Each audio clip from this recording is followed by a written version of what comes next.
Hate, loathe. But that's what these tests are for. Oh, hot crowd, hot crowd. Oh, yes. Oh, God. Yes. Welcome back to Is It Still Good? This is the show where we get invited to a party. We can't find anything to wear, so we throw out all of our clothes, including our rose-colored glasses. So it's with the shorn ocular nerve that remains that we're forced to gaze upon all of the things of our youth and are forced to reevaluate them with today's eyeballs. I'm Bear Kennedy in Chicago. I'm joined, as always, Andrew Carter in Los Angeles. We have a very special guest today, our first guest ever, and our first repeat guest ever. Yes. No, we had the Knicks on. Oh, I'm sorry. Our music panel preempted you. Oh, fuck this. Shit. Fuck you. He leaves. But y'all know him from the Goofy Movie episode. My creative partner, Kahlil Maskati. What's up, King? Yes. What's up, guys? Thanks for having me back. Very happy to be here. I'm coming in from Santa Maria in Santa Barbara County, California. Kind of random, but that's. But it's not that. It is a little random, but that's because that's where your family is. Yeah. Where we created a bubble here and are in an apartment here, kind of just for the entire month of December. So it's we're doing it. I feel good because we're doing it right, doing it the safe way. But it's also just kind of funny because I just feel a little bit like I'm in the middle of nowhere. But it's good. There's nothing else to do. So have you walked around the town? What's the town like? Have you gone on walks and seen things? Yeah, it's just like a lot of parks. That's kind of been our main thing. It's just my mom has a list of 20 parks that are all within 15 minutes that she's like, let's just go walk around this one. And they're all just kind of the same. They have a lake. They have a lake and ducks and that's it. But it's just so you guys are gonna go to lunch. Yeah. She's gonna be like, no ducks here. Let's get out of here. Yeah. No. Yeah, let's move on. Yeah. Gotta find. But yeah, it's pretty much. Yeah, it's pretty much been what we've been doing. It's got a kind of a small, definitely a smallish, kind of isolated feel, but it's nice and quiet. So that's cool. You guys been watching a lot of Christmas movies and a lot of have you been doing any holiday? And Bear, same question to you because you're with your girlfriend's family in Salem, because Bear and his girlfriend drove from Chicago to Salem, Massachusetts. So for both of you, are you guys doing any Christmas activities? What's still there from previous Christmases? What's changed from previous Christmases? I haven't done any shopping, so I got to do that. None? It's December 20th, man. Yeah, I'm aware. I'm not. I'm not a gift giving is not my love language, as they say. So I'm a little behind on that. Good on you for being self-aware of that. Exactly. I'm just doing the work every day, getting better. So that's in my near future. We decorated the Christmas tree. I had to help because I'm tall. They use a real tree. I am from a fake tree family, so that was me as well. Yeah. So we had to actually trim. Both of you guys. Yeah, I had to fucking clippers like I'm Jean Valjean pruning this tree. So that was a new experience for me. 80% of Americans use an artificial tree. Yeah, so I'm taking that to mean me and Kahlil are correct about this. Yes. Oh my God, I've never, not once have we ever had. Did you guys ever have a real tree? Never. Or was it always? I was never. I own now the fake tree that I grew up with. From that is as old as me. My parents got it in 1988. Great. It fucking sucks. This is the first year I didn't put it together because I wasn't going to be there. But you have to, every branch you have to individually put into the pole. Mm-hmm. This thing is maybe 6'6" or so, and every branch every year you have to undo the individual little pine. Whatever. Bear, I feel like we have the same artificial tree. We might. No, it's legitimately old as hell. It smells super weird. Yeah. There's fucking fake needles fall out everywhere every year. Yeah. And somehow it still has needles. What is the point? Just get a real one. Needles are so annoying anyway. I thought the whole point of a fake tree was to not have any of that shit to clean up. Well, the real benefit of a fake tree is it's not a fire hazard. Which true. Is good. And I guess you don't really have to worry about going with your car and strapping it to the roof and doing all that shit. But Mhm. other than that, yeah, it's a huge pain in the ass. I hate it. I still put myself through it every year. And if I hadn't experienced what is the happiest day of my life under that tree, which was Christmas 1994, I would maybe think about getting Whoa, rid of what'd it. you get? Why Wait, was it hold the on. happiest? Yeah, we got to hear this story. Pause. Sega Genesis, baby. I was, Sega Genesis dude, I in the was literally box. gonna say, what did you get, Donkey Kong or Oh, something? there's a picture of me with it over the box over my head, screaming. The greatest day of my life. Did you have a Oh, beard wow. too? A 6-year-old beard and everything. No, well, I do I look can't kind of picture the you same. without a beard. My parents had that picture. If I was close to them, I'd try to find it. But I do still have the Sega Genesis, and it does still work. So. Did you eventually get a Dreamcast? Are you like a Sega guy? No, I wish. Okay. I would love to get my hands on a Dreamcast and a Sega Saturn. I have a lot of old shit Yeah. in my office hooked up that still I'm a big works. old video games person, but I never had the Dreamcast. I Dreamcast was remember dope as shit. It was so good. My it was cousin like had it weird and I didn't though. have it. It was super weird. That controller. Yes, is- it had like what did it have? Like a pad. I It had like- like a circular pad in the middle. Yes, I was like, It what yes. is it? Yeah. Yeah. But anyways, let's get into this week's episode topic. Christmas movies and Christmas cocktails is back. We're not having cocktails because it's too early. We're doing this on Sunday morning, and there's just that would say a lot about us if we had cocktails. I was gonna do it. That's why I texted you. I was like, I can you were start gonna drinking. do it. Oh, absolutely. It's 1 p.m. here, and it's Sunday. Oh, right. You're later. I mean, That's true. Yeah. that's true. That's different. Yeah, I'm not opposed to drinking in the morning. Also, let me just get that out there. Like that's fine with God. me. Not a big I just deal. couldn't when I got that text from you, like it was, like 8:15 here, and I was like, no. But Yeah. we are having Kahlil on to do 2000s.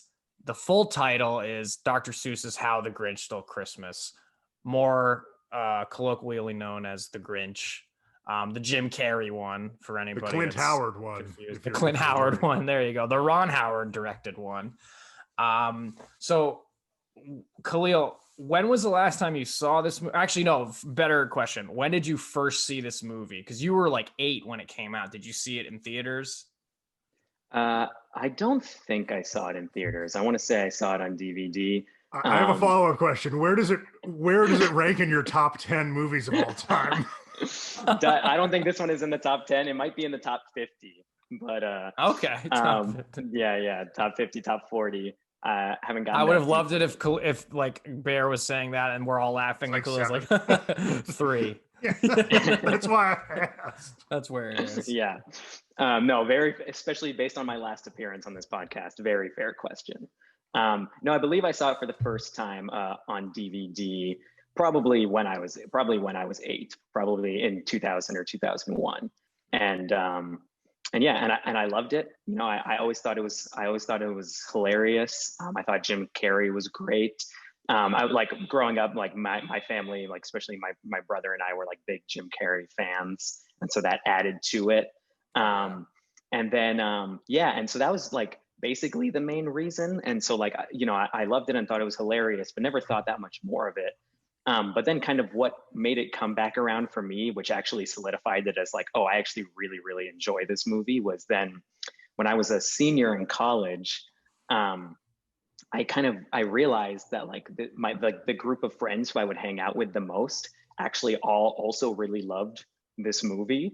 And like, so I have this like very clear memory of, I was an RA my senior year, and I like reserved a lounge that's usually, and I was like, oh, I'm doing it for like an RA event, but it wasn't actually an RA event. It was because like, it was for my friends and I to watch The Grinch. Nice. And it was just like, yeah. And it was That's just a great abuse of power. Yeah.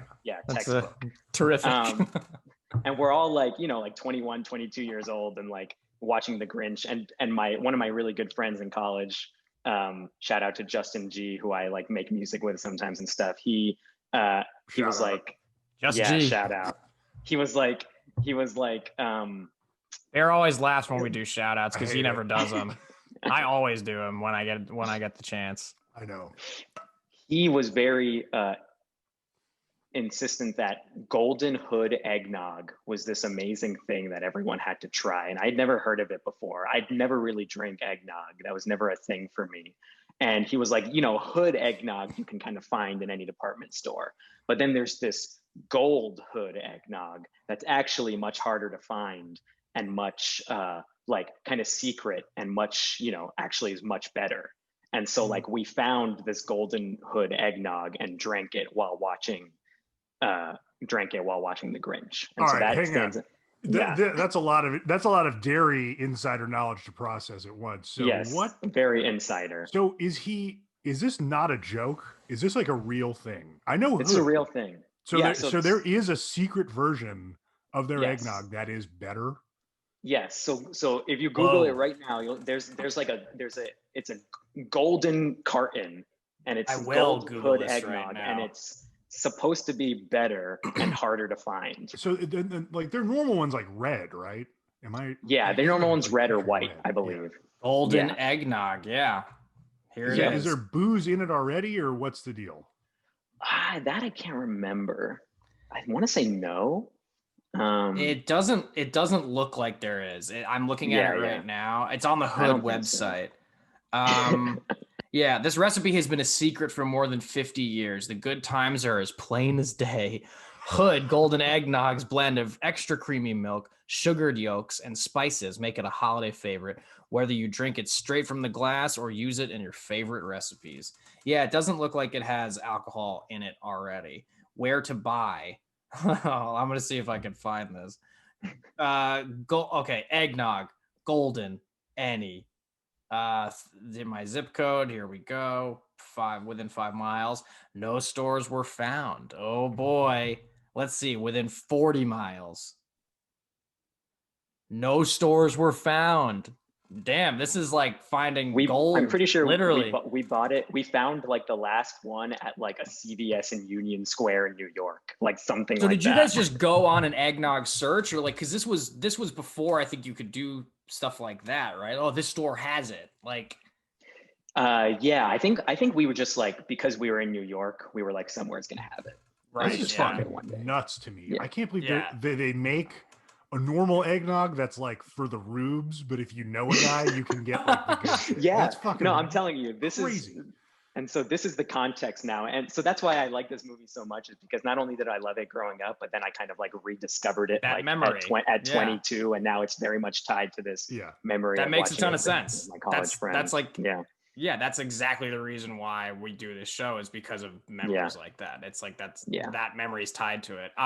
So wait, my question is, this eggnog versus regular eggnog, how did it hold up?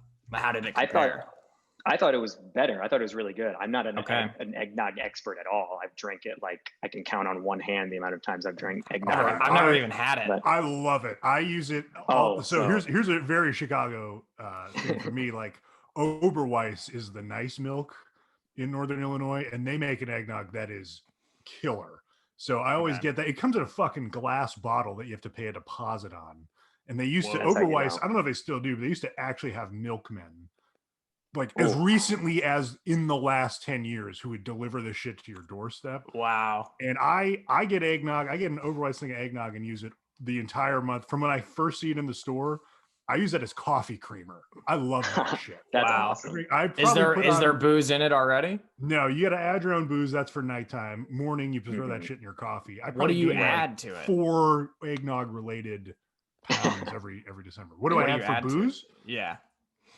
Maker's Mark is really good. Any kind of whiskey is going to be real whiskey, nice. All right. And you throw a little back of the spice cabinet, grab a little nutmeg, maybe a little cinnamon, and just boop, boop over the that's top. right. Yeah. We have eggnog in our fridge right now from Trader Joe's with booze in it. And I've actually, big confession, I've never had eggnog. I love it with or without booze. I love that shit. It legitimately tastes like paint. I don't know why that's so good for me, but I love it. It's good. Yeah. Or it's like you're drinking pancake mix or something. Absolutely, yes. Yeah.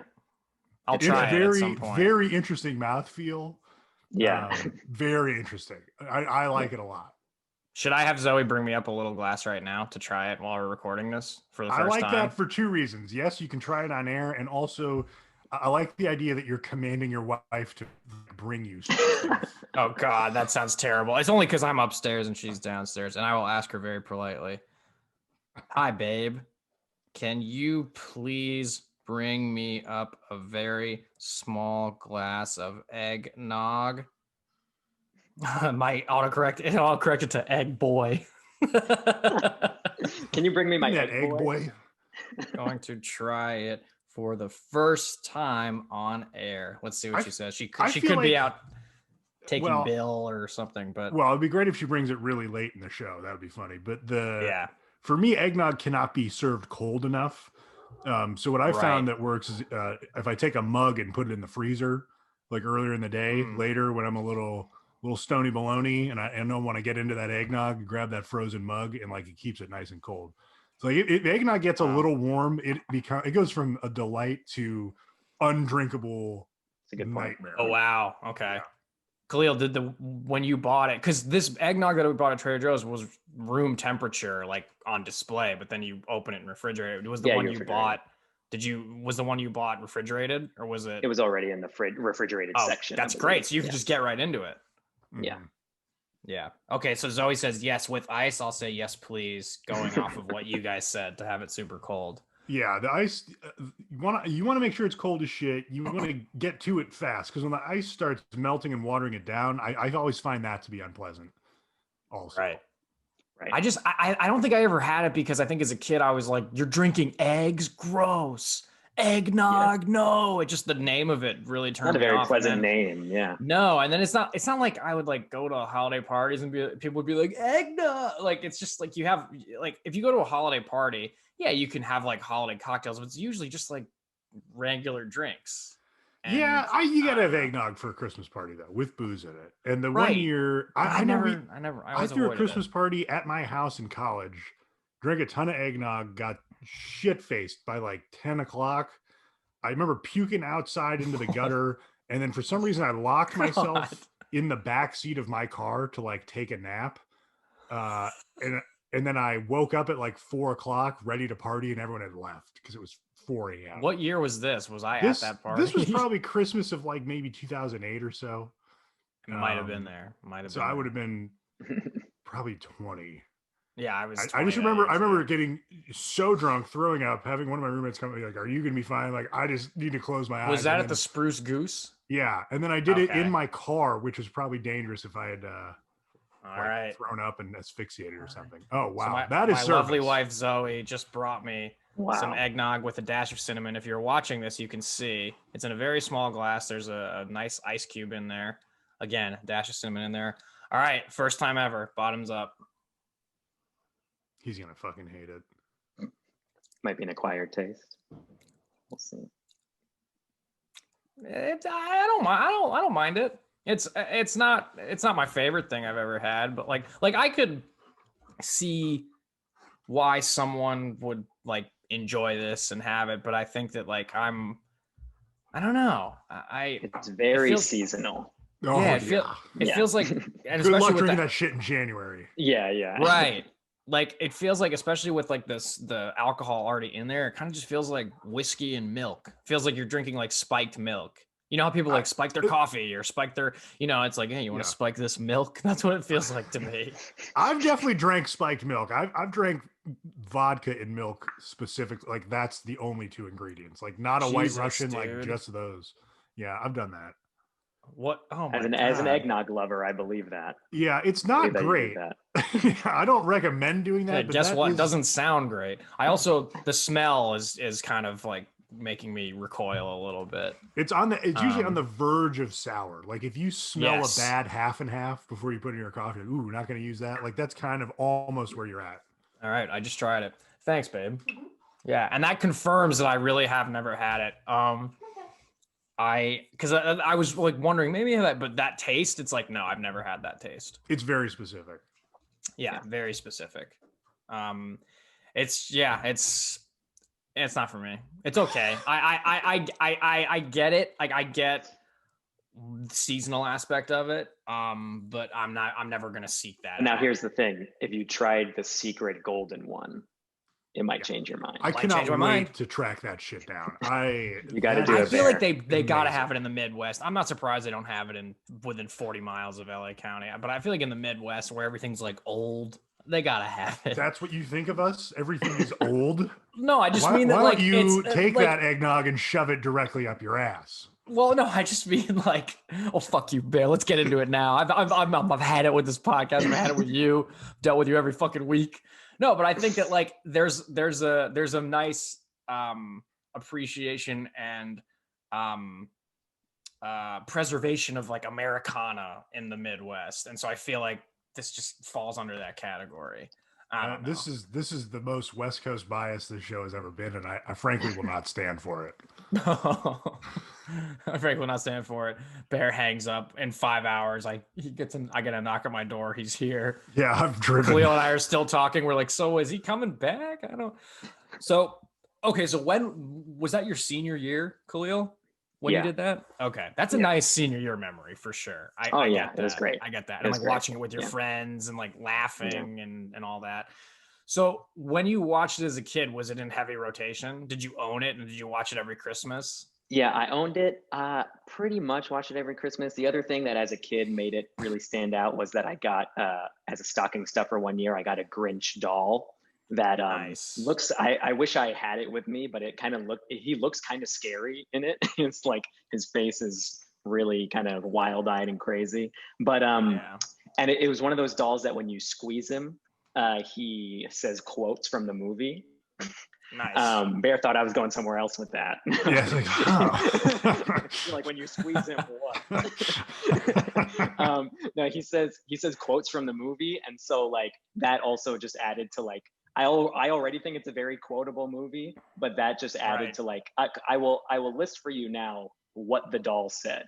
Oh, please. That was my next question. Yes. Yeah. So he said, with my best Grinch voice, one man's toxic sludge is another man's potpourri. That was one of them. Another one. It's like he's here with us. Another one was, cheer up, dude. It's Christmas. Another one was, that's good. Are you having a holly jolly Christmas?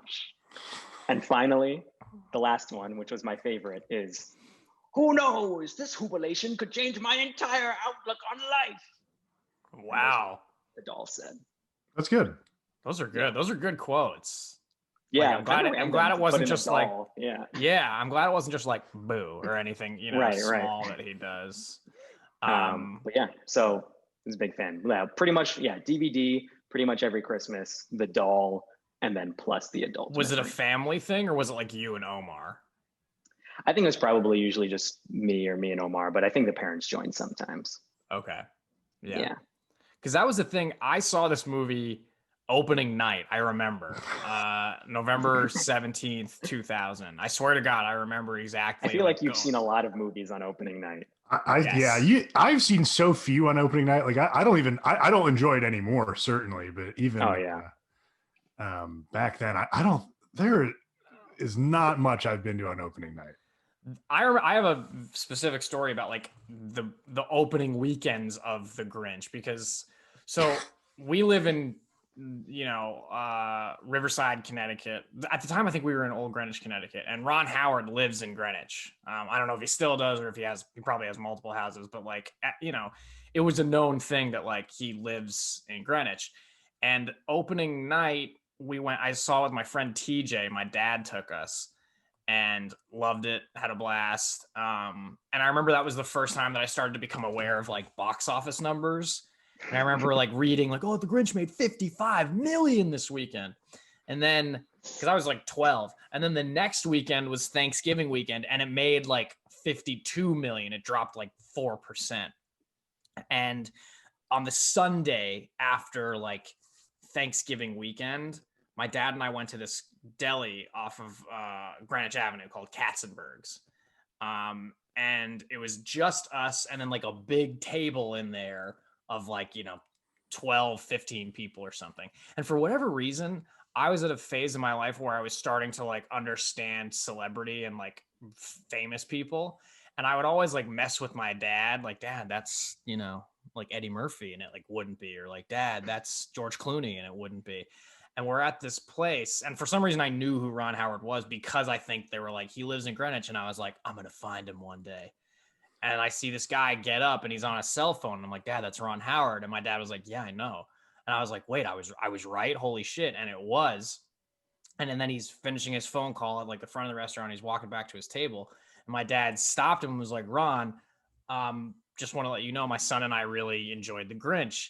And apparently, and I definitely remember that. I don't totally remember like my conversation with him, but according to my dad, he was like, he talked to you like the whole time because it's, it's a kid's movie. And he was like, oh, did you like it? And I do remember saying to him, like, yeah, I like the part when he says, I'm an idiot. And like, quoted that or whatever. That is the And funniest part. So it is a great part. Yeah.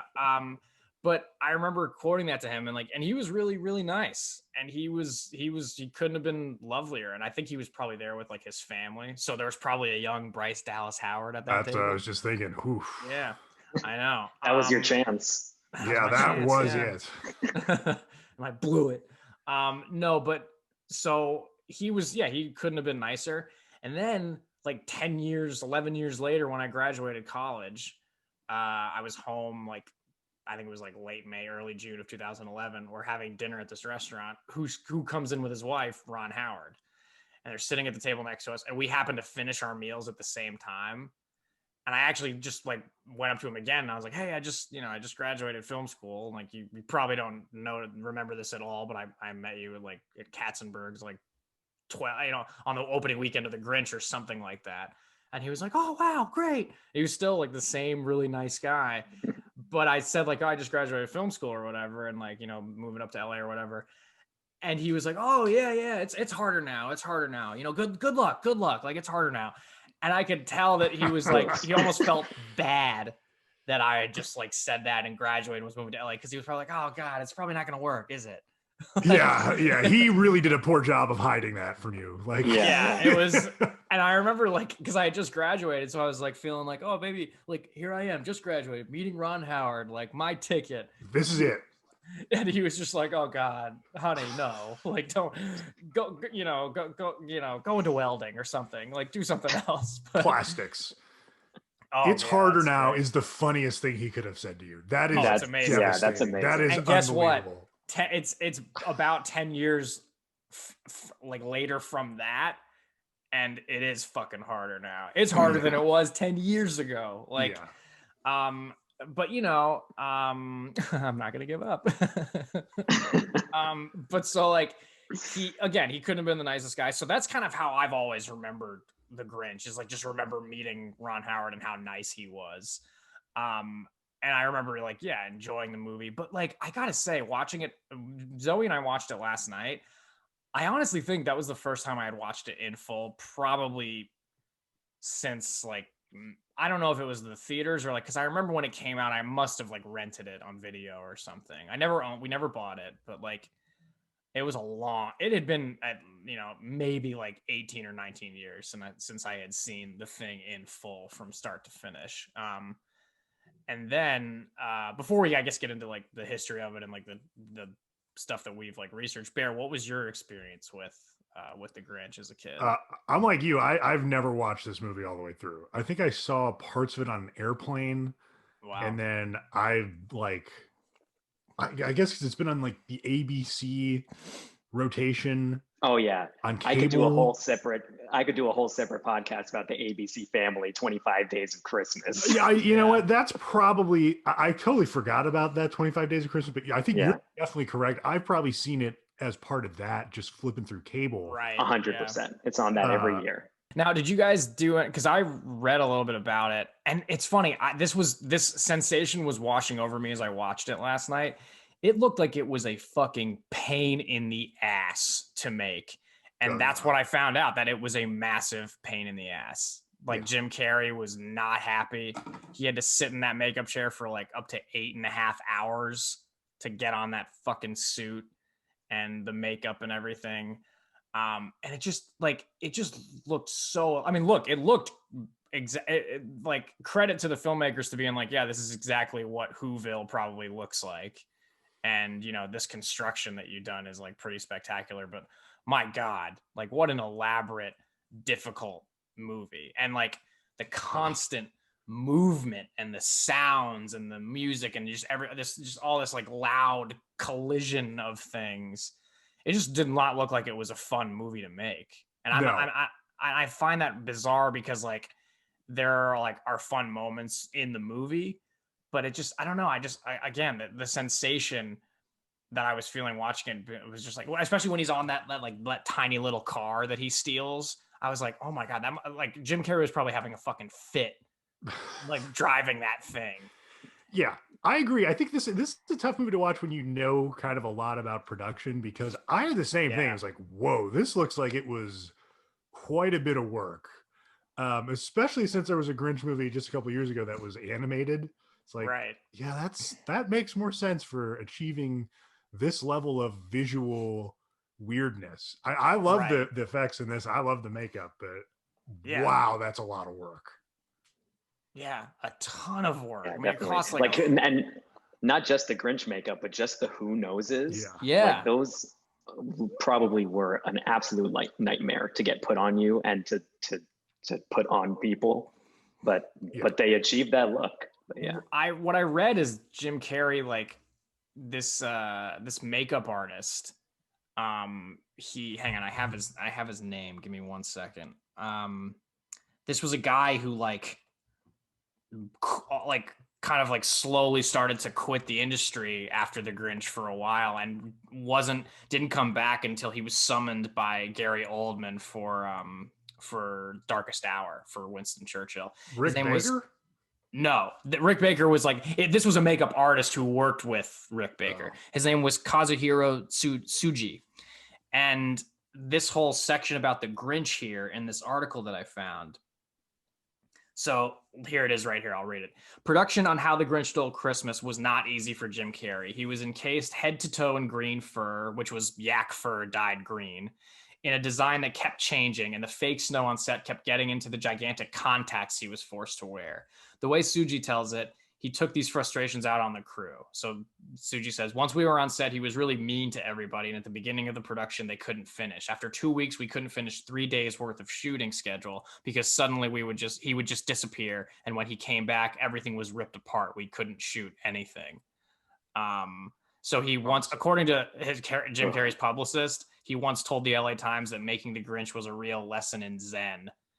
And one day was particularly terrible. In the makeup trailer, he just suddenly stands up, looks in the mirror, pointing on his chin, and goes, "This color is different from what you did yesterday. I was using the same color I used yesterday." He says, "Fix it." And okay, I fixed it. Every day was like that. And so he was mentally exhausted. So basically, he met with Rick Baker and one of the producers, this makeup artist, Tsuji. He was like really unhappy, and they came up with a solution that Tsuji would go away for a while and Carrey would see how valuable he was and call him to come back. So after a week of hiding, Jim Carrey called him. Tsuji didn't answer and Carrey didn't call back. But then Ron Howard called and left a message and saying like, "Hey, he's sworn to change. We're all good. You have to come back." And so he came back under one condition. This is wild. He's like, "I was talking with my friends and they all told me you should ask for a raise before you go back. I didn't want to do that. I felt kind of nasty. But then I got an idea. How about I ask them to help me get a green card?" He returned and Carrey kept his temper in check the rest of the shoot. The filmmakers wrote Tsuji letters of recommendation for the green card, though it took him winning the BAFTA for his work on The Grinch, the most attention the ceremony has ever received in America, for his application to get approved. That's wow. Like you can't make that shit up. That's weird. Insane. Are we confirmed that Jim Carrey wasn't just pulling A Man on the Moon, but with the Grinch? See, when I read that, I thought that could possibly be it. Yeah, but I'm not convinced he's not a dick. Like he might just be a prick, and he was in a situation that was really hard. But he's playing the Grinch. Like, given what we know about this guy, was he being the Grinch? I think more or less, and I think maybe it was a situation of life imitating art, but I also am not convinced that he wasn't. I'm not convinced that he was like method acting. I'm not convinced that he was in character. And I also heard there was, when I used to work at Paramount, there was a security guard that worked there who's like worked on a ton of movies. Talked about working with Tom Cruise on like, a bunch of stuff. And he was like, "I worked with TC on a lot. When you work with him, you call him TC." And I was like, that's amazing. Good to know. But he was a security guard on The Grinch. And he said like Jim Carrey was a total mope on that set. When something wasn't work, he said something that Jim would just be like, "All right, Ron," and kind of like sulk back to his trailer or something. And I was like, what? But yeah, it's pretty bizarre. So I think I definitely don't think, from what I've heard, that I don't think Jim Carrey is an asshole, but I think that he, especially at that time when he was like, like still like the biggest fucking, actor in Hollywood. I think, it's just like, that's got to be such a specific thing that like only like a really small handful of people can relate to, where it's just like everybody wants something from you. And, and it's almost like resting completely on your shoulders. And again, like, I hope it doesn't sound like he was like, verbally abusive or emotionally abusive to anybody. It sounds like he was just not happy to be there, which is tough because, it's almost like, why would you do this anyway? Obviously he's getting paid probably $20 million, but at the same time, it's like, that is not fucking fun, sitting in the makeup chair every day for 8.5 hours. Like, I mean, like, you're getting what, 3 hours of sleep? Because then you have to go shoot for, sounds horrible, 8 hours. Hopefully they had less hours because of the little kid, because you can only shoot a certain amount of hours with a minor. But yeah, that story's nuts. And it's just like, again, that whole thing was washing over me as I was watching that. Like, wow, this just did not look fun to make. No, and it's not even that. I mean, the makeup's amazing, but all the sets and shit, they look like sets, which is interesting because it has a very tangible look. This movie does, as opposed to, if you think about making it now, it'd probably be more digitally enhanced. That's just not the case here. I like and don't like that about the movie. Like, to me, some of the lighting and some of the stuff in Whoville feels like you're filming a play. Actually, a lot of this movie feels like you're filming a theatrical production, which sometimes I really hate. But it's real interesting. I mean, it was made in 2000. That's kind of right after, the Phantom Menace and the Matrix, which, at least, no matter what you feel about the Star Wars prequels, that kind of showed you, okay, you don't have to have a physical set to do movies. And yet here they are kind of doing an old school backlot production like Hill Valley. That really, it feels like, was this the latest there could have been a movie made like this? Because I was trying to think of other movies, and I'm probably just missing one or two that are of a similar vein, but used practical sets and makeup like this. I think maybe the first Spider-Man from 2002, like a lot of the New York streets were, I think, backlot stuff. But it's funny, I was actually I was gonna bring that up too, Bear, is that like it was weird because the sets seemed very colorful, like the set design seemed very colorful, but yet the colors on screen were not that colorful. It was like a weird lighting cinematography capturing like what was there practically thing that was going on that didn't quite mesh. And they're doing a weird like Vaseline on the lens type filter for a lot of it too, that like really softens it, so like none of those colors pop, which is kind of strange. And it makes it look like a TV production from that time, I thought. We'll be right back. So we're back after a very quick little intermission, and by quick I mean a 24-hour intermission. So yesterday, in the midst of our recording, Kahlil had to hop off suddenly. Everything's okay. He's fine. But he had a prior commitment that he had to attend to that he had forgotten about. But in that time, Bear went and found, safely of course, the Hood Golden Egg Nog. He actually found it. We will post a picture on our social media for proof. He went and found it. He has a glass with him right now. Bear, how's it tasting? The initial sip I had was amazing, but let me just give a full experience. Oh, sip loudly so we can hear you. Yeah, it's very good. And is it better? It's super good. It's extremely smooth. Yes. Very good. The Oberweis version I was talking about has like a hint of a sour aftertaste, which I don't mind, but there's no bite on this. This is fucking great. It tastes a lot like melted ice cream, which to me is perfect. I think it's like the perfect eggnog for also someone who maybe doesn't like eggnog that much, or is having maybe their first one, because that's how it was for me. I was like, I've only had eggnog a couple times. I'm not that crazy about it. Let me try this golden one. And then I was like, oh, this is it. I am regretting not buying the normal version too to compare, just to see what they're up to. But there were definitely two different versions, and this one is fucking great. I mean, it's really good. It is very, very good. Let's get one more loud sip for the mic so you can hear it. For the folks at home. Ooh. Gotta love it. Oh God. I didn't even put booze in it, and it's delightful.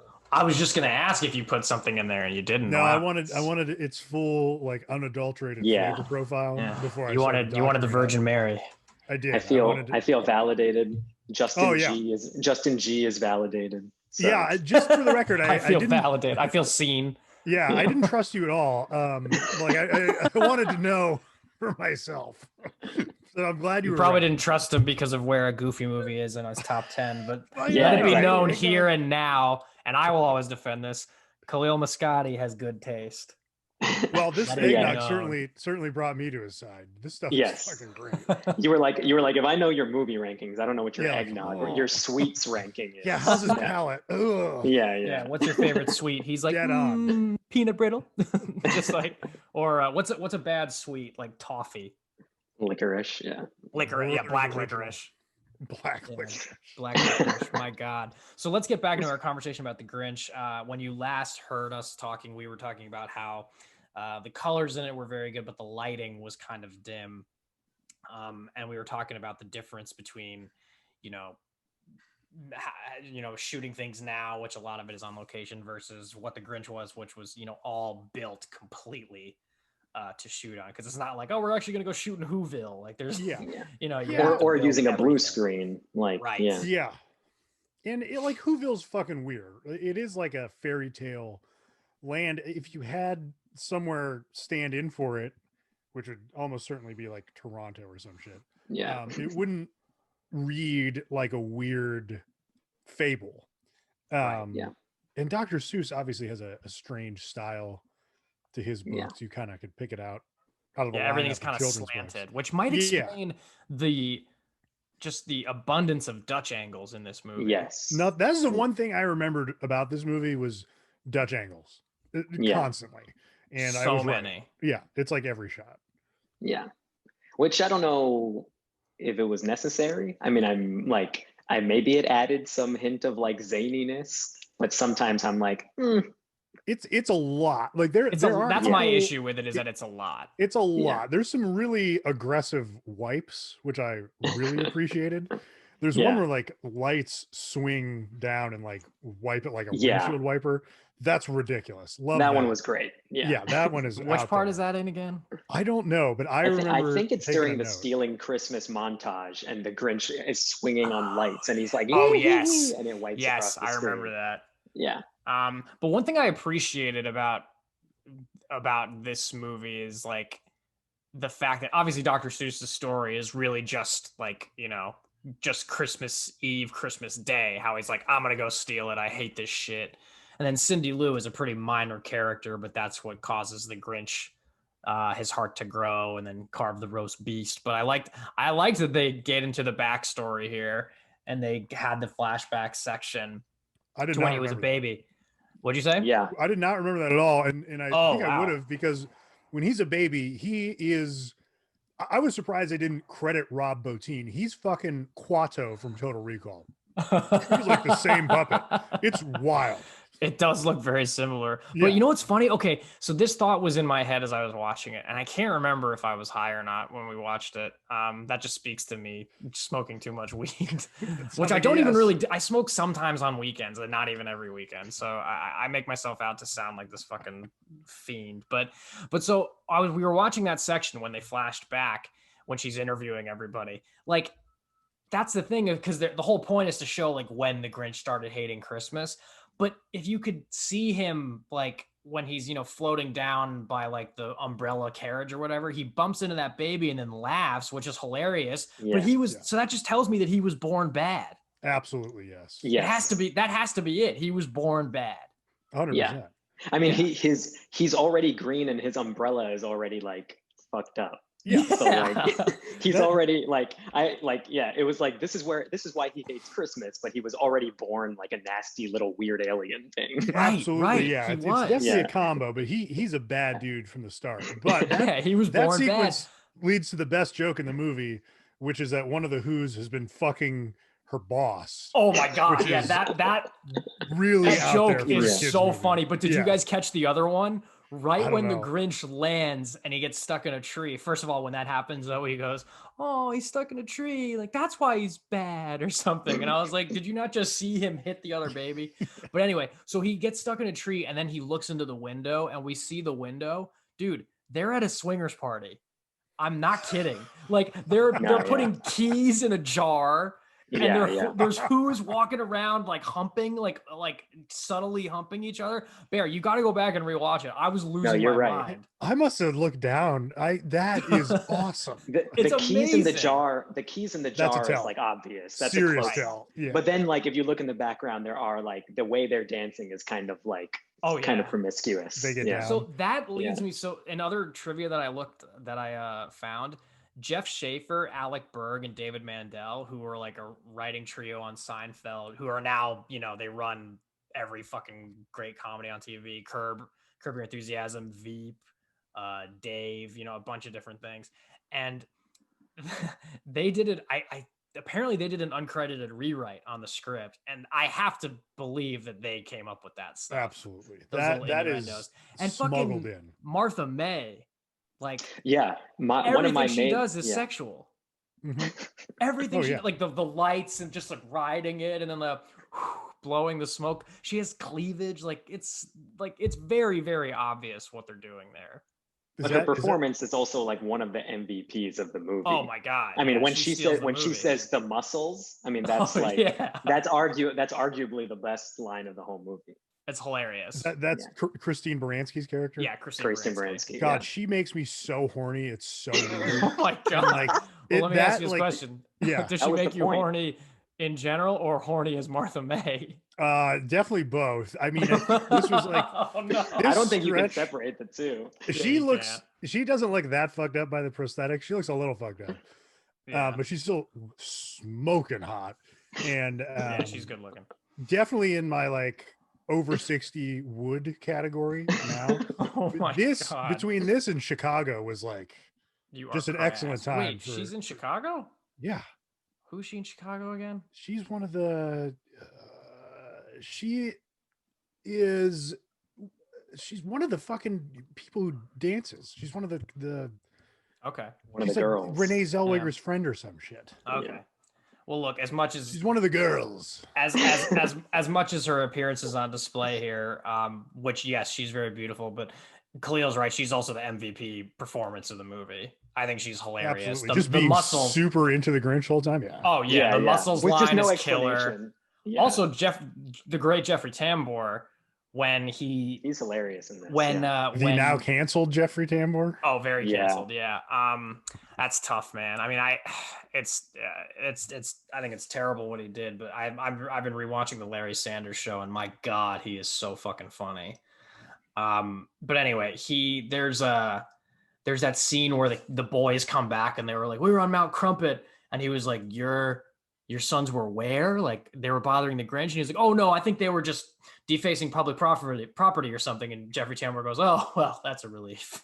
That moment always makes me laugh. But Andrew, I'm glad you mentioned that like you enjoyed the like Grinch origin story, because I think that's on this rewatch for me, that is like one of the things that stood out, is that it's so easy in this type of movie to mess up like everything except the source material. Like, you know what I mean? Like you go into this movie thinking like, well, the part with him stealing Christmas is going to be good because that's what the book was, and everything else is probably going to be like a stretch, or everything else is probably going to be like, eh. And like I kind of feel the opposite about this, where where the stealing Christmas part is pretty much like by the numbers, like pretty much like what you expect. But then like the really surprising, funny stuff is like the backstory, the Grinch being like an introvert, just like everything before, like the jubilation, like all of that stuff is what really stands out, which I think is really like impressive for a movie like this. Yeah. I completely agree with you. I agree too. That expands it to feature length too. Yeah, exactly. Um, And it didn't feel forced. No. Like it didn't feel like it was straining. It didn't feel like I don't care about this stuff. Dude, the whole Hubilation montage is not only funny, it goes to show like, God, that thing sucks. They're shoving food in his mouth. They're throwing him up and down. They're spinning him around. Like, I don't know how he's not projectile vomiting every 3 seconds. Yeah, That thing looks horrible. The only thing I found out about the Who's that I didn't know, because the Who's kind of suck, but right at the beginning, Anthony Hopkins is talking about how they enjoy Arbor Day, and some other like lesser known. Wait, really? Yeah, it's like one of the beginning rhymes. He's like, it's yeah, just like one of the rhymes. Yeah, they love Arbor Day and Casimir Pulaski Day, but nothing compares to Christmas or something. There's something else that's like snuck in there. It's like, I just remember that they lived in a snowflake, which is like, which is kind of like, I guess, like cool and adds to some whimsy and stuff. But it really makes you feel like you're committing the Holocaust when you stand outside with yeah. It also like opens up kind of a whole can of like, wait, this whole thing happened in a snow. What happens when the snowflake lands? Like, that's great. What happens when it lands? And what if it lands on like someone's tongue? And it's like, what happens? Like, I'm like, this also just could have been a fictional village anywhere, but sure, in a snowflake. Yeah. Well, that's true. It doesn't have to look like a real place then, because you've already set the table with like, this is going to be fairy tale-esque. Yeah. So it's not that weird when shit looks strange or and I guess that's a Dr. Seuss thing, because I think Horton Hears a Who all happens inside a speck of dust or something like that. Yes. So does. I think it's a Dr. Seuss thing. Apparently though, Dr. Seuss's widow, in charge of the estate at the time, like didn't want anyone to make this movie. And I think like Ron Howard had to go to her with Brian Grazer and convince her like, hey, this is what we're doing. And literally in the clause of the thing, it was like, you have to have an actor of like Jack Nicholson, Jim Carrey status. Literally, Jim Carrey's name was in there. Along with Jack Nicholson, I think Dustin Hoffman, Dustin Hoffman too, yeah. Which is 3 extremely different actors. I was trying to think back to like, God, could you imagine Nicholson as the Grinch? I totally could. Because he'd be doing the Joker thing. Right. But I kind of feel like he'd just be kind of like, well, Merry Christmas. Like the eyebrows. I mean, he already has the eyebrows already. Like those are 3 weird actors. I mean, like Dustin Hoffman in the late 90s. I don't feel like he's on the same level as Jim Carrey. And I guess you throw in. But he's still Dustin Hoffman. I mean, he's like he has also canceled. God, 2 actors we mentioned in this thing, But Dustin Hoffman would just be like, he'd just be like, why are we doing the Christmas? Like, I'm interested if either of those other 2 guys would have decided to play the Grinch as if he was Sean Connery, like Jim Carrey appears. Yeah, because that's exactly what Jim Carrey did. I wonder if Sean Connery was ever approached himself. That would be incredible. He was pretty old by then. Yeah, that was probably right before Entrapment. Yeah, it was. I think they were probably shooting it around the time of Entrapment. Yeah, because it came out in the late 2000.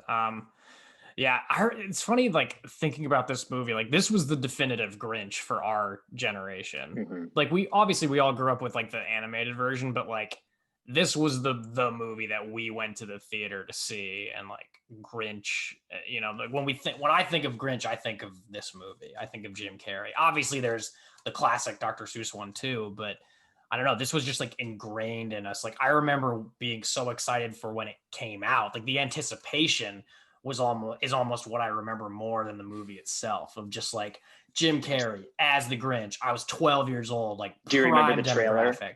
Oh, do you remember the trailer when it was like, no one was stirring, not even a mouse, and it's just his hand picking up the mouse, and we were like, oh, and it was cool because like you saw like, because you knew it, as soon as you see like the actual person in makeup or the face, it'll always be slightly like not what you expected. But just when they give you the hint of the hand and stuff, that's when your excitement is like at its peak, because it's all left to the imagination. And I was obsessed with Jim Carrey too. Also, I want to point out during this Christmas stealing sequence when when Cindy Lou comes down and says, Santa, what are you doing with our tree? And he's holding the tree. How does she not fucking tell that his hands are the Grinch's hands?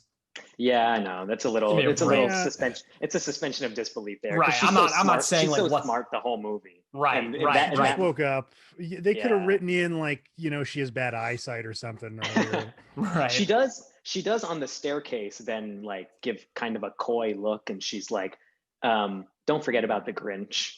And I Oh, think yeah. maybe you think maybe you could read in that moment good that point. she does know it's him. Yeah. But I don't know. But I do actually want to say that, like, I also think you said that they've like did more of Cindy Lou Who's character. Like, I think that she's like a good character, and that like that girl did a good job of playing. She's great. Like, Yeah, she's awesome. Like, yeah, and I think like that's another thing that I was just impressed by, because again, it just seems like another ripe opportunity to like mess things up with like, oh boy, here's like this unknown child actor and this like character who's not supposed to be a main character, but now she's a main character, but She was great. but it all worked, and she was great. And then this "Where Are You Christmas" is a really good song, and like every time it plays, you kind of get like, maybe not a really good, but like every time it plays, I could have done without some of the songs. I didn't care for it, and I want to talk about that as well. All right, I don't our first I don't- disagreement. I don't like hate the song. I agree with you. It's a nice song, but in the context of the movie and the character singing it, I mean, she's singing about Christmas. Do you remember the girl you used to know? She's 7 years old. Like, what girl is she talking about? I cannot believe I'm going to infant? defend this, but you get to a point in life where you kind of figure out that Santa isn't real, and that like, But she's 7. yeah, but she. I didn't. My this is parents the whole told me thing. about Santa. Dude, I was 9 Don't- years old. I My thought you were gonna say family sat 19. me around the dining room table and told me Santa wasn't real, and I cried. I wept. It was like an intervention, because they were like, he still believes, we got to tell him. Like, it's not going to go well for him in life if he doesn't know. And my parents, it's funny, when my sister found out, she was like 4 or 5, and my mom was like, don't Oh, ruin it yeesh. for your brother. Don't ruin it for your brother. She had to keep her mouth shut for like 5 years. And so my sister was then like really mad. And my mom goes, I'm sorry, sweetheart. I know you wanted to believe. I know you wanted him to be real. And she's like, no, I don't care about that. I'm mad that you lied to me. You lied to me.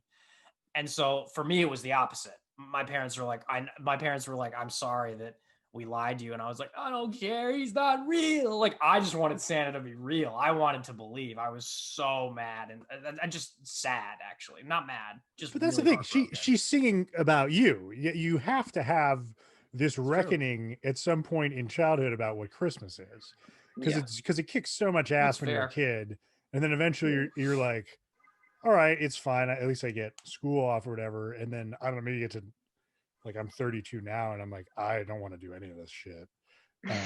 I think you just kind of, Christmas is for children, but eventually the shine comes off of that.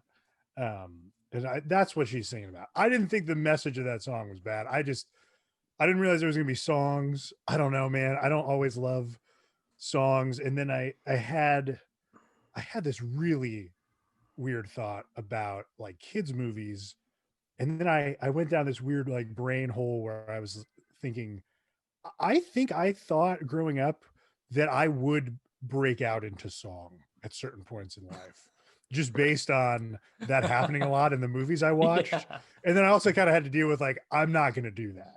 Like, I'm not going to have something Right. like some feelings or something good happen, and I'm just going to start singing about them. Right. There's not going to be any Like- music underscoring me. Like, Right. Like you're conditioned to think that because like all the stuff you consume does it. And then Right. I don't know, maybe that's really dumb, but I had that thought of like, it's pretty yeah, hilarious, actually. at some point you stop anticipating that you're going to do a musical number in real life.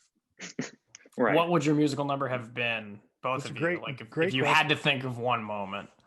It doesn't have to be anything like necessarily specific. It could have been like, like at school at lunch or something. I would be losing my virginity, and American Pie would start singing out of me. And you'd sing? Yeah, just right on her. All right. That's amazing. What We might have to come back to me on that. Yeah, one. I have I'll no take the idea. rest of the podcast to think. I feel like mine would have been like Rush of blood to the head. No, it would have. I'm thinking of like not mute. It would have been like an original thing. Like, did you do the homework? Like, right. I didn't do it.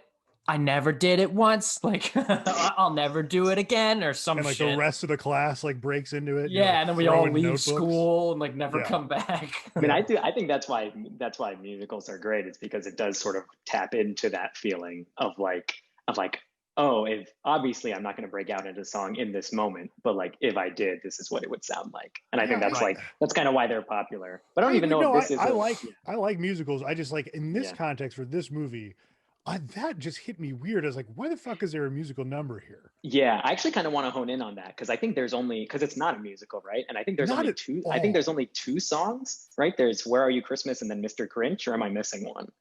I think it's just those two. Mr. think it's just Grinch those isn't two. sung though. Yeah, Kinda it's like on and off sung by Jim Carrey. He says like a few lines here and there, Right. and the rest is like a narrator. But that singing. you need But- that in there. But You you need gotta have- that song you gotta because have that's in the original. So "Where Are You Christmas" is the only one where they're like, well, if the Grinch is going to have a song, Cindy Lou Who might as well have a song too. And I know. you're right. I guess it didn't bother me. It is a little weird because you're like, wait, this isn't a musical, so why are there two Yeah. songs? Because It's usually a not musical has like 4 or 5 songs. You would think Yeah. even like a Disney movie that I would Yeah. not characterize like a Disney movie as a musical.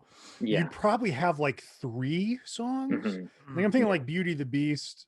There's a song in the beginning, obviously "Be Our Guest." I know there's a sad song later. right? Yeah. There's- I mean, there's at I least feel 3. like 3 is even on the light side. I feel like it is usually like 4 or 5. Like there's like there's there's like a like the marquee I wa- one, and yeah, then like there's a like the couple. there's like the I Want song. There's like Part of the that world. the villain song, like the Absolutely. showstopper, Yeah. and then like the end, and then like an ending song, and then like a reprise, like and Right. usually like the second half has like much less songs than the first half. Absolutely, yeah. Because you got to get and the all that exposition stuff. out. Yeah. Yeah. But yeah, so You it's guys weird know your because it's movie not musicals. You know your you know your movie musical formulas very They're well. usually well Disney's Right. it's kind of its own deal. Like a real musical true. like Grease, Yeah, the there's dialogue is the weird part in that movie. Yeah. Yeah, that's a good point. Yeah. What was the last good movie musical? Like a recent one? Greatest Showman, maybe? Was that the last one? La La Land. Yeah, La La Land was the year before. But I You like think La La that The Land. Greatest Showman was better? Not a better movie, but I'll be honest, I think the songs in Greatest Showman are like a lot catchier. I've never liked City of Stars. I just don't like that song. But I do like the opening song with La La Land a lot. I love that opening scene. I don't think I've seen it since the theater, but I wanted to hate that movie and I liked it a lot. Well, good. I was forced to watch The Greatest Showman, and I wanted to cry tears of hot anger. But those songs are so catchy. Oh, they're so Oh. catchy. The movie's fine. It's enjoyable, but it's fine. But the songs I really like. Genuinely. Like I genuinely think they're good. Well, And they're that's the same thing about a guys. musical. If the songs work for you, even if the movie sucks, you're probably going to be okay with it Yeah, Yeah, that's a huge deal. Yeah. that's how I because felt. it's so front and center. Whereas again, with the Grinch, you have 2 songs kind of at random. It's like, what the fuck's going on here? Right. Right. Yeah. And I think like especially for Cindy Lou Who's I feel like I can see the studio head being like, oh yeah, we got a kid. This is gonna be a big part for the kid. It's gonna be a start. This is gonna be a career defining role. We got a song for them. They got their own song. Yeah, kids are gonna love it. Come on, they're gonna love it. And this is the time when if the kids want to talk and ask their parents questions, they can do it because it's a song. They're not missing any story or something like. The only Except thing I they can think of, are. I just Does anyone- gotta hate that Robert Evans is dead. Yeah, because Yeah. he didn't. He was Paramount. He wasn't Universal. And that's But what he this would was. have had that exact conversation. But I appreciate it. That's who you're quoting. Baby. The Yeah. kid Does stays in any- the picture, baby. Do either of you know what the girl who played Cindy Lou Who has done since? Yeah, I she was looked on it up. Gossip Girl. Yeah, that seemed to be the big thing. Her that she name's ended Taylor up on. Momsen. Yeah, Was she like a big part on Gossip Girl? yeah, she was a series Yeah. regular. Can't Oh, cool. confirm because I never watched it, but from the IMDb, she's listed for a lot of the dates that the show was on. So Yeah, I don't think Good, she might good not have for been on her, the cool. entire show the whole run, but she was a series regular. I remember like when that show came out, it was kind of like she was. I mean, like she was a bigger name at the time than Blake Lively and Leighton Meester, and was like Taylor Momsen from The Grinch has grown up and is now like on Gossip Girl, and like because she's not even 30 yet.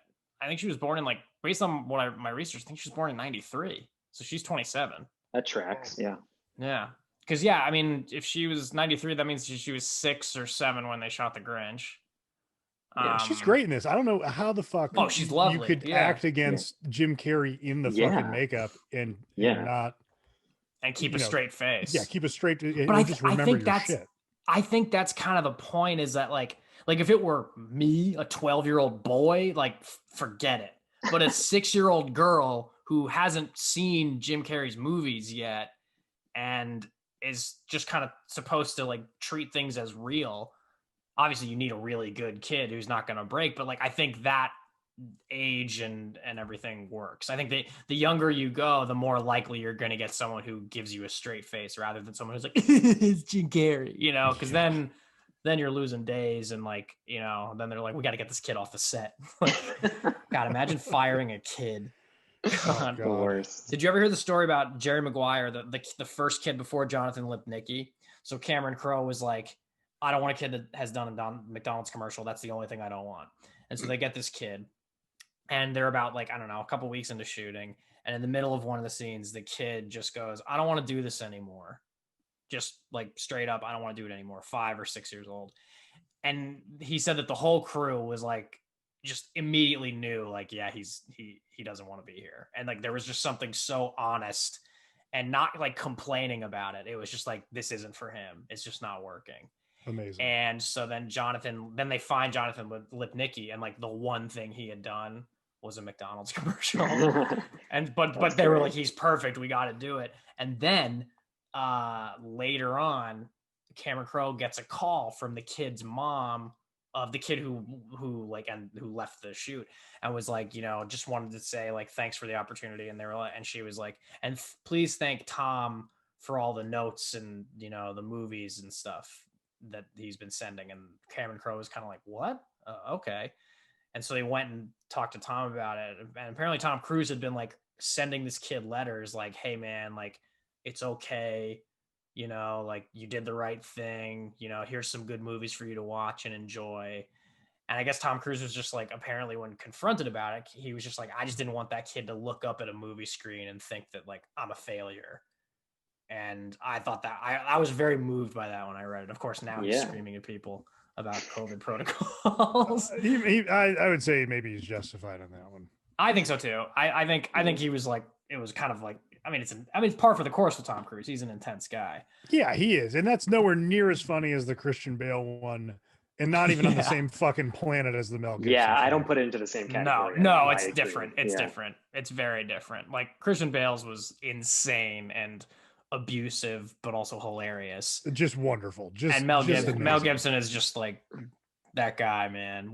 So he just came out with a movie about Santa called Fat Man, and it's like a deadly serious R-rated action movie.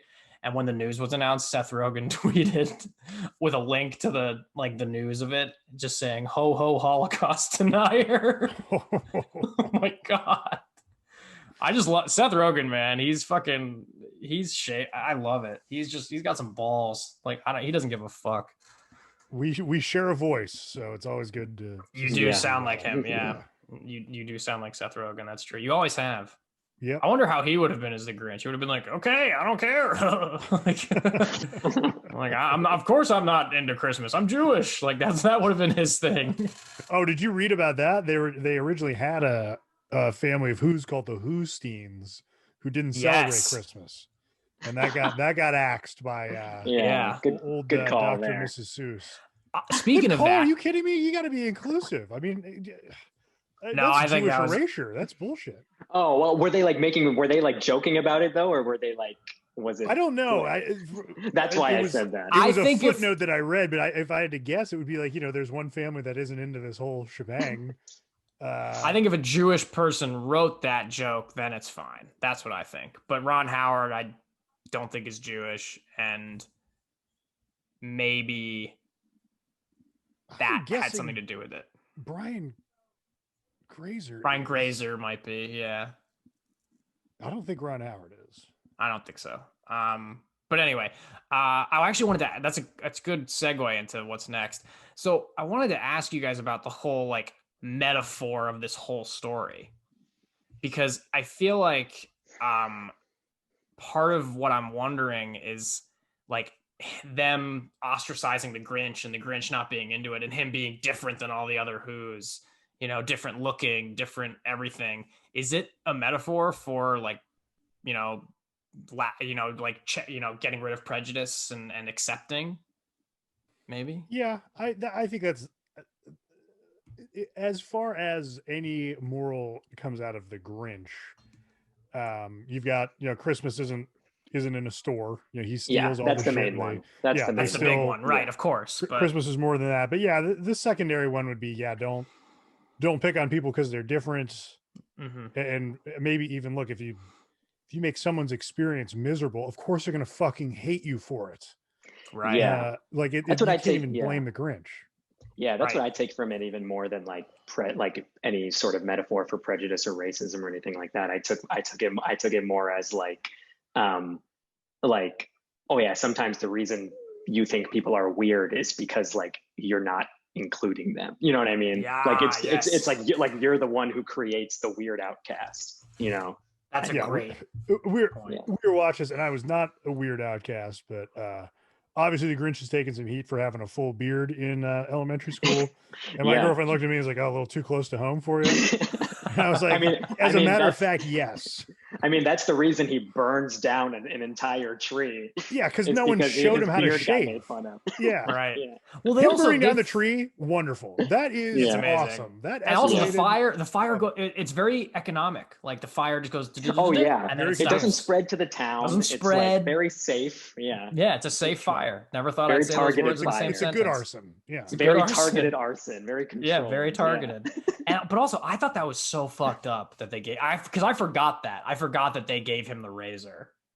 That was bullshit. That was so a mean. fucking that was So a- mean. Yeah. Yeah, that Loved that he shaved the mayor though. oh yeah, eat shit. Like that guy just that was bullshit. And not like I didn't need much more of a reason to hate that guy because he was trying to bang Christine Baranski, which I was like, Yeah. hands off, you son of a bitch. But the insult to injury, reintroducing the razor was a bridge too far. Yeah, that was fucking Yeah. mean, man. And here's my question: when the town is laughing, are they laughing because they all know the story and they get it, or are they laughing because they're like, oh, it's a razor? Like, are they laughing at the Grinch because of Because the razors history? are funny. Yeah, I mean, I guess they have to be, right? No, I think I'm not sure they know the story, but I think they're like they can tell that the Grinch is a hairy guy, and so they can kind of Right. infer what's going I think on. it's it's clearly Yeah. insulting, And especially because the Yeah. Grinch kind of refuses to wear clothes most of the time, there. whereas the other Who's don't have that for some reason. Yeah. Yeah, and I also Yeah. think that they don't know that it's not a joke for him because the mayor's kind of like, oh, and he says something like, "Oh, in good fun," like old times, like haha. Yeah, And I don't think the townspeople know, like, oh no, this is cutting deep. yeah, exactly. That's some bullshit. Yeah. Before we wrap up, what's because Kahlil, you mentioned earlier that this was a very quotable movie. I agree with you. I'm surprised. I always am kind of pleasantly surprised when it makes its way into a conversation. Yeah. Do we each have? I personally do have one. Do we each have a favorite quote that sometimes we like to bring into conversation, whether it's applicable or not? Because movie quotes, if you're quoting a movie, sometimes it's always better if it's applicable. But you know, if you're quoting a movie, sometimes it doesn't need to be. You're just saying the line. I mean, I have a lot of favorite quotes, but I could probably pick one or two. I had like to. the Grinch. And when he's going down that list, he's like hate, loathe. Yes. That's Loathe good. entirely. And then he says something when he's on the sleigh at the end about like the waves being bitching. I think that was one of the first times I heard that. He says Yeah. she's like, because he lands on the front and Cindy Lou's like, "Are you okay?" And you think he's hurt, but then he perks up and he's like, "Are you kidding? The snow is soft and the waves are bitching," or something Yeah, like that. that And I was was- like, "Whoa, what?" Yeah, that was That one. is great. I didn't catch that either. That's one to get into the rotation. That I might have to Yeah. look up the exact word because it really came me like that was Yeah. out of nowhere. I like that one.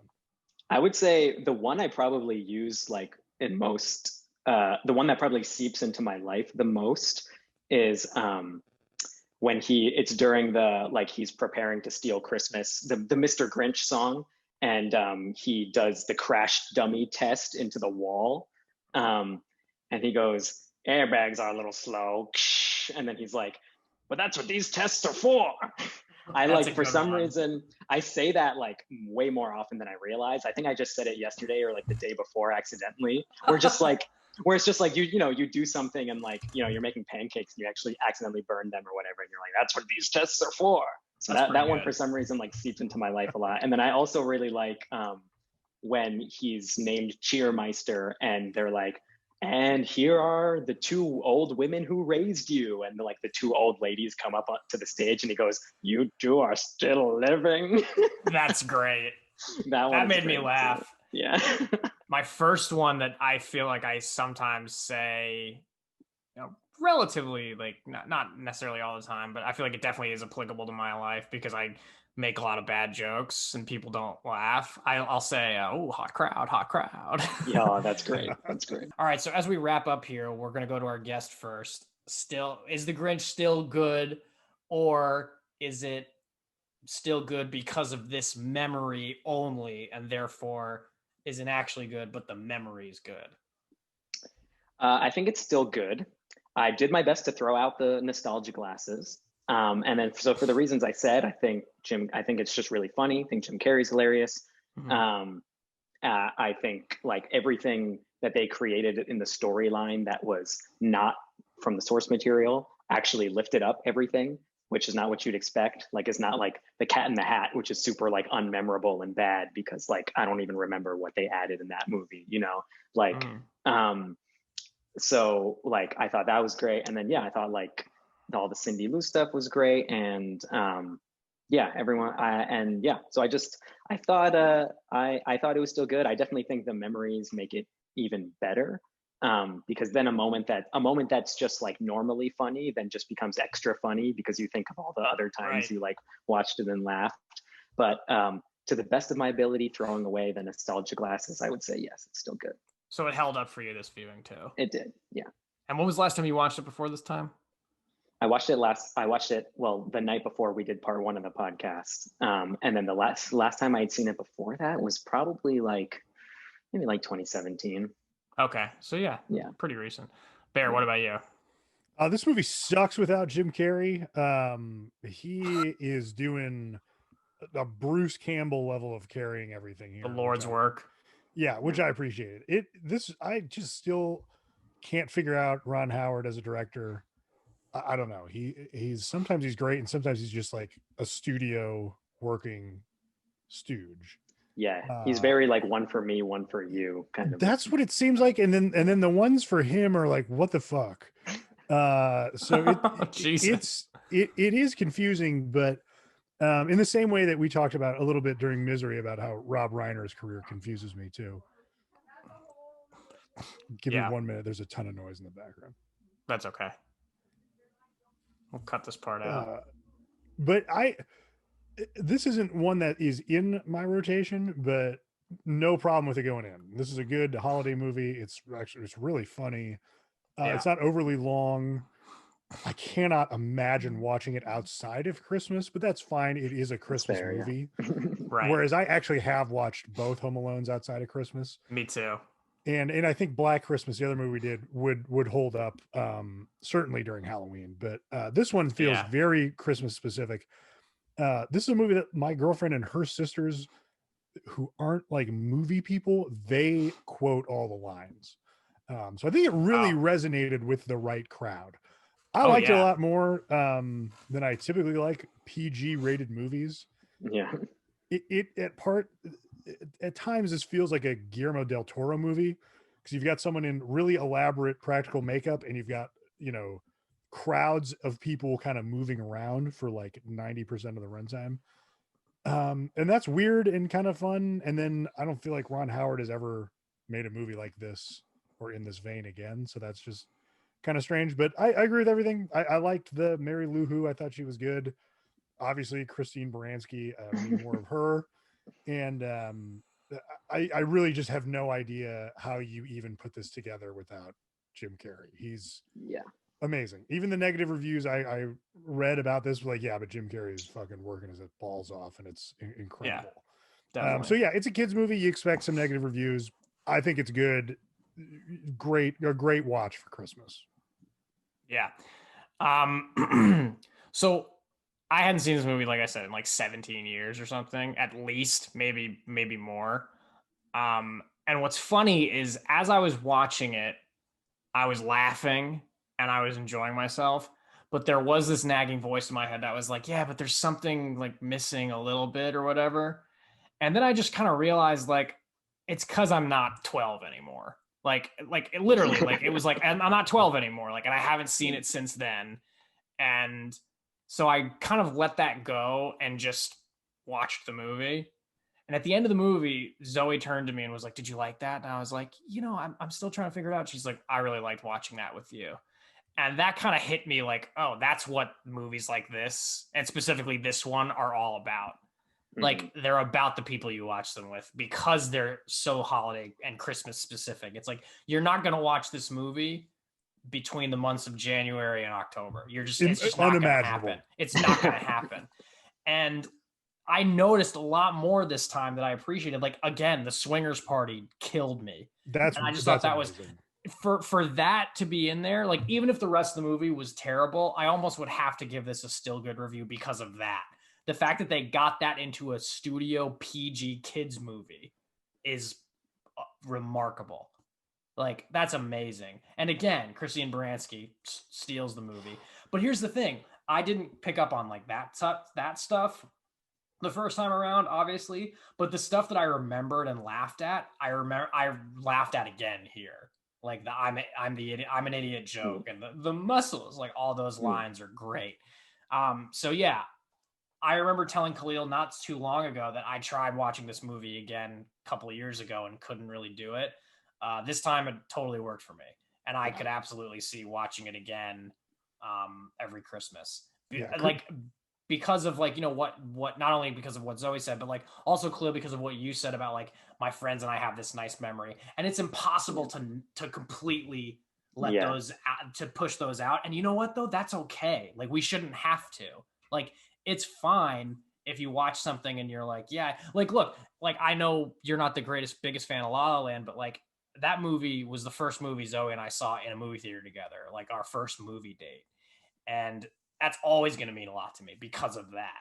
So I might watch it again and be like, it's a little slow. And, and like I said, I've never really liked the City of Stars song, but like, I still am always going to have a special place in my heart for that movie because of that memory I have. And there's nothing wrong with that. And I think that The Grinch falls under that category. Well, Christmas movies are certainly more reliant on that.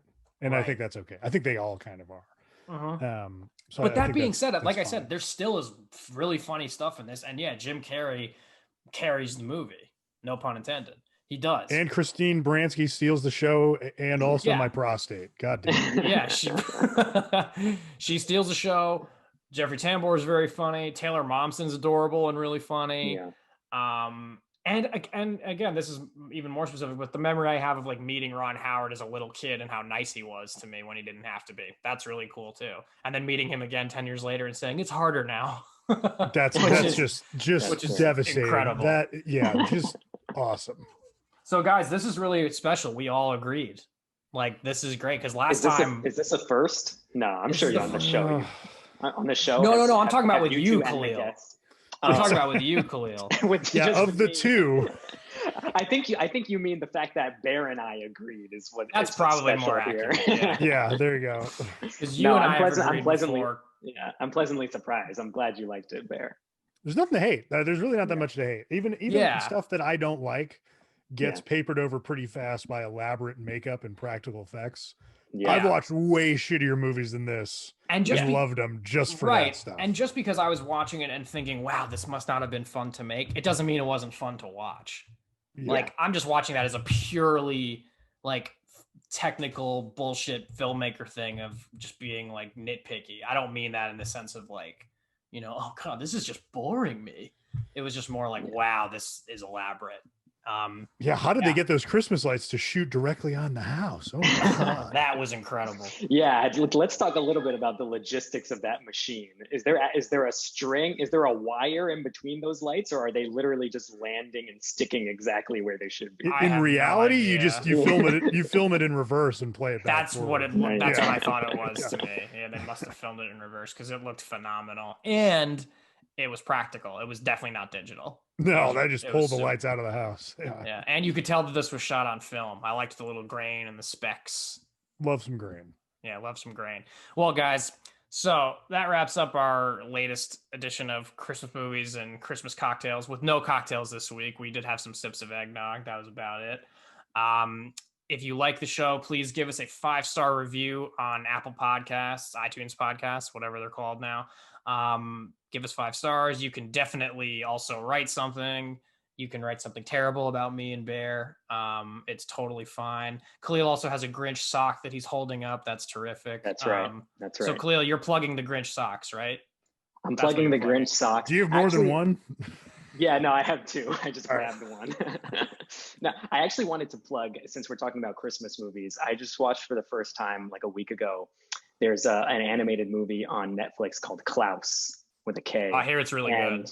And no one really talks about it, but it was like nominated for Best Animated Movie, and I think it lost to Toy Story 4. But it should have won, and it's like really good, and then like a beautiful return to like 2D animation. And if you're looking for a new Christmas movie to add to your list, you should check that out.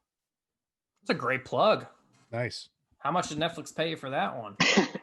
was Say really that good. better be a lot. Yeah, they should. That's great. Well, guys, you heard it here first. Well, maybe not first, but you heard it here. Watch Klaus. And yes, again, subscribe to us on iTunes. Leave us a 5-star review.